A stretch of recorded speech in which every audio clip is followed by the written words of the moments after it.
Ubur-ubur ikan lele. Selamat datang di video kami, Le. Assalamualaikum warahmatullahi wabarakatuh. Halo semuanya.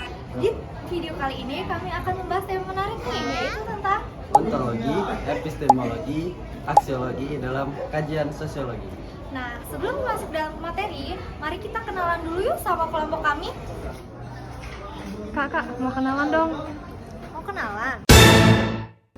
Kenalin nih, nama saya Gita Nuryani dengan NPM 2416011139. Perkenalkan,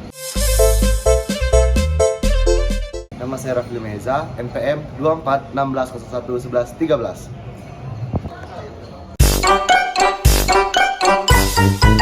Halo, perkenalkan saya Nadia Daranti Putri dengan NPM 2416011109. Hai,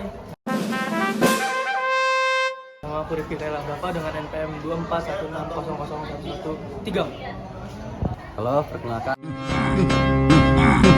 Nama saya Emma Jenigraha dengan NPM 2416011135. Stop, perkenalan dulu dong. Halo semuanya. Aku Tarisa Iza Febiana dengan nomor NPM 2416011114. Nah, tadi kita sudah kenalan, langsung aja kita masuk ke materi yang pertama, itu membahas tentang ontologi. Teman-teman pernah nggak sih berpikir bagaimana benda itu bisa ada? Ontologi adalah cabang filsafat yang mempelajari tentang apa yang benar-benar ada dan bagaimana benda, makhluk itu hidup saling berhubungan satu sama lain. Secara sederhana, ontologi mencoba mempelajari pertanyaan seperti apa itu ada, apa saja yang termasuk ada, dan bagaimana cara membedakan antara yang nyata dan yang hanya dalam pikiran. Adalah kajian tentang hakikat, keberadaan dunia sosial, termasuk fenomena individu, struktur sosial, budaya, norma, dan interaksi sosial. Kajian ini juga mempertanyakan apakah realitas sosial bersifat objektif atau subjektif, dan bagaimana kita dapat mengetahui dan memahami realitas sosial. Nah, realitas subjektif adalah perasaan yang dihayati oleh seseorang secara pribadi, namun orang lain belum tentu merasakan. Contohnya, kamu merasa takut di tempat yang gelap, namun orang lain merasa terbiasa saja. Nah, selanjutnya itu realitas konstruktif. Realitas konstruktif merupakan kenyataan sosial yang dibentuk oleh manusia melalui interaksi dan bahasa dan telah disepakati bersama, yang artinya hal-hal dalam masyarakat dianggap nyata dan disepakatan oleh bersama. Nah, kemudian ada realitas sosial objektif, adalah kenyataan sosial yang diakui dan dipercaya bersama oleh masyarakat terlepas dari perasaan pribadi seseorang. Contohnya uang. Uang mempunyai nilai karena semua orang sepakat menganggapnya berharga. Jadi realitas sosial objektif itu bukan soal perasaan pribadi, tetapi tentang masyarakat bagaimana mengakui kenyataan yang nyata. Dalam video materi sebelumnya, kita telah menyenggol 3 realitas sosial. Ada realitas sosial subjektif, objektif, dan konstruktif. Dalam tema ini, kita akan membahas tentang realitas sosial dalam cancel culture. Bayangkan teman-teman, dalam hitungan detik, satu tagar bisa menghancurkan reputasi karir seseorang. Nah, fenomena ini kita sebut dengan cancel culture. Hari ini kita mengupas tuntas tema tentang cancel culture. Apakah cancel culture ini menjadi alat etika sosial atau bahkan berubah jadi teror moral yang mengekang kebebasan berbicara dan menghancurkan reputasi tanpa proses yang adil? Yuk kita jelajahi bersama melalui 3 lensa filsafat sosial, epistemologi, ontologi, dan aksiologi. Yang pertama itu ada ontologi. Apa sih hubungan ontologi dengan cancel culture? Yang pertama, ontologi itu membahas apa suatu fenomena pada hakikatnya. Jadi, cancel culture itu bukan hanya kumpulan tweet atau tagar.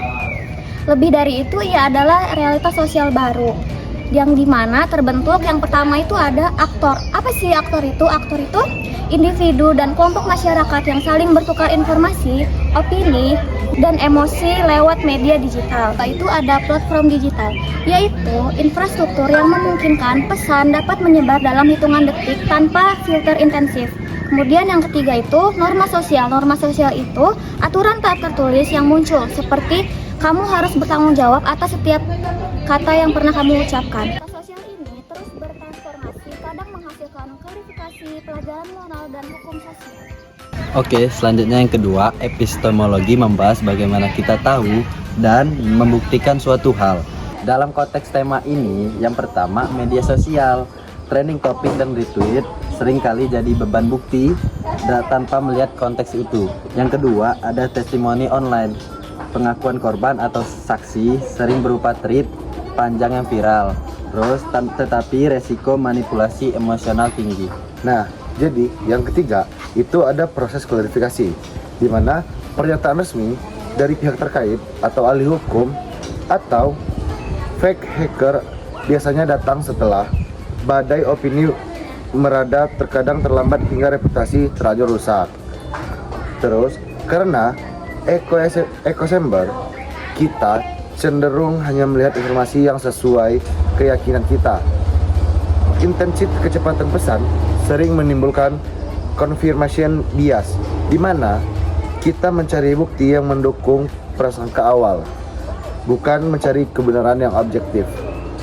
Yang ketiga yaitu ada aksiologi. Dalam tema ini yaitu cancel culture, aksiologi meneliti nilai-nilai yang diusung dan dipertahankan, yaitu ada nilai positif dan nilai negatifnya. Yang pertama, nilai positifnya, yaitu ada nilai negatifnya juga. Yang pertama yaitu kebebasan berekspresi. Ketakutan akan di-cancel bisa membuat individu memilih diam. Yang kedua, prinsip praduga tak bersalah. Setiap orang berhak dianggap tak bersalah sampai terbukti sebaliknya. Yang ketiga yaitu ada mob justice. Tekanan massa bisa berubah jadi cyberbullying atau doxing yang justru melanggar hak asasi. Nah, itulah penjelasan pemaparan materi tentang 3 pola pikir filsafat, ada epistemologi, ontologi, dan aksiologi yang mengusung tema tentang cancel culture. Sekian dari kami. Wassalamualaikum warahmatullahi wabarakatuh. Jangan lupa like, subscribe, dan komen.